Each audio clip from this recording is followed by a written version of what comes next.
Hi, it's Will from stormthecastle.com, and this is just a quick look at installing an engine in an RC airplane, on a radio-controlled airplane. And it's actually a pretty easy process, but there's a few guidelines I'm going to give you, and I will actually, this engine is installed, and I'll actually take it apart and I'll show you a little bit about how it is installed. There's really not much to it. They make these things so, you know, they're very compatible. You just have to make sure you follow the guidelines for the particular engine and the particular body that you have so they fit. They do come in different sizes and they won't fit, so just make sure you match those up correctly. But let me show you a couple of things here.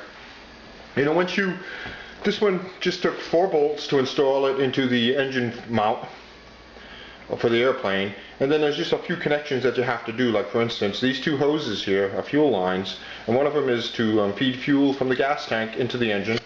And this one is connected to the muffler, and what that one does is it pressurizes the gas tank so that the gas will flow. It's pretty a neat little setup. And then after that, you add the spinner or propeller on it and put the nose cone on top of the spinner. So there's not a whole lot of work to be done with it. They're pretty neat little setup. I did have to, in the kit that I got for this, the muffler was separate, and I just had to bolt it in with a couple of bolts to put the muffler on. So it's not a really neat little setup. You know, when you're doing something like this, make sure you follow the directions carefully. Well, there won't be a whole lot of directions, but for instance, the bolts that hold this engine here into the frame, you should use Loctite. You know, they recommend you use Loctite on them, so that's what I did. I used a Loctite, which is what it is. It's a little thread locking liquid.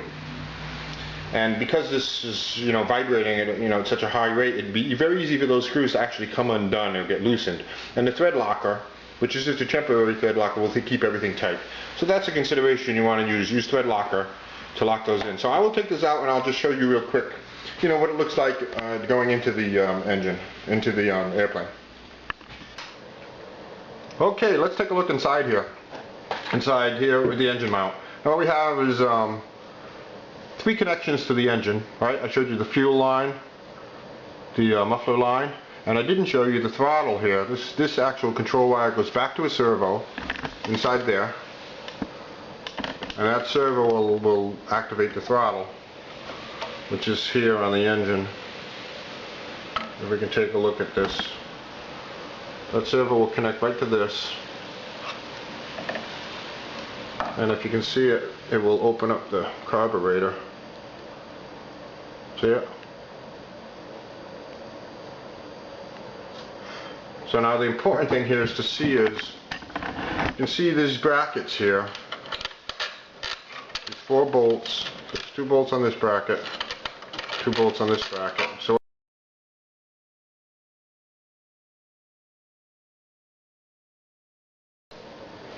now the engine sits right in there on top of this mount, like this.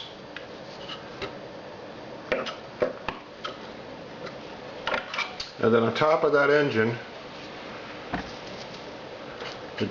you put your 2 brackets down on it, and then put the 4 bolts, and it just bolts it right down. You want to take your Loctite here and just put a little bit of Loctite, removable thread locker. It's not permanent thread locker. Just put a little bit on that bolt there. So when you screw it, when you screw it down, and then you put the nut on it, it will hold in place no matter how much vibration the plane gives off. Okay, I bolted that engine in, and I used Loctite in the screws, and I hooked up the throttle. You can see the control rod there for the throttle, right here. And now I have to put on the muffler. There's a little gasket that goes on that. You put that gasket on, and then you screw the muffler on, and then we'll hook up the hoses for the fuel and the muffler, and then we'll put the spinner on, or the propeller.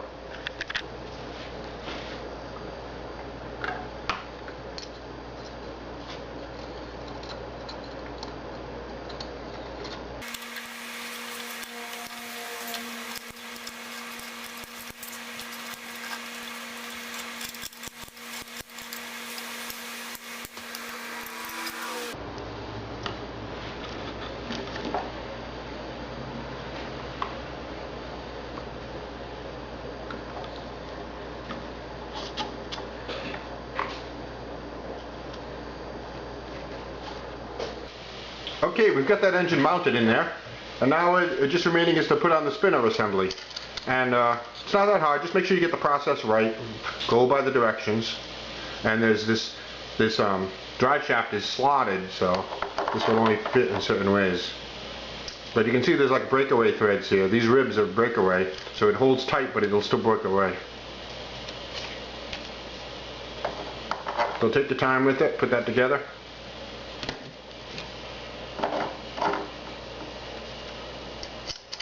There we go, and you're ready to go.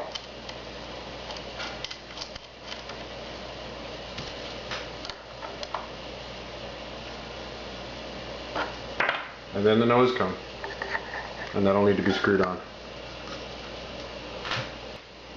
So that's how you put together, that's how you insert and install an engine in an RC radio controlled airplane. So it's really not that hard. I mean, the engine for the most part is already pre-assembled for you. It makes it it makes it of course easy. So of making a plane like this, you know, the rest of the plane, even if it's 90% done, is actually a lot more work than the engine itself. Okay, so I have more work to do in this airplane, and I will be doing another video on how to continue to assemble it, but it's getting close to finish now. I only have a little bit more work to do, and I'll show you the completed assembly of it, and then, you know, we'll get some nice videos. I'll do a video of showing you how it works with the engine running and the control rods working the flaps and the rudder and stuff like that, and we'll start it up and it'll be fun. And I will do a video of flying this.